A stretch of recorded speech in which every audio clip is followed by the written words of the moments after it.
କଳା solar soup ମୁଁ ବି କେବେ କରିକି ଖାଇନଥିଲି। ଏମିତି ମଟର ସୁପ୍ ତ ପ୍ରାୟ ଟାଇମ୍ କରିକି ଖାଏ। ତ ଭାବିଲି ଏଇ କଳା ସୋଲାର ସୁପ୍ କରିକି ଖାଇଲେ କେମିତି କ'ଣ ଲାଗିବ।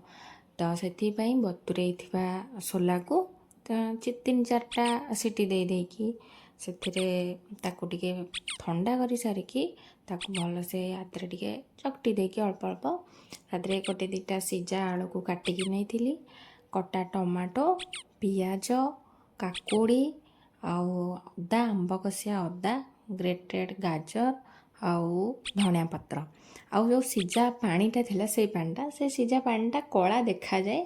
ତ ସମସ୍ତେ ଏଟା ଜାଣିଥିବେ। ସ୍ୱାଦ ଅନୁସାରେ ଲୁଣ ଆଉ ଲଙ୍କାଗୁଣ୍ଡ ପକାଇ ଦେଇକି ରେଡ଼ି ହେଇଗଲା ଆମର କଳା ସୋଲାର ସୁପ୍।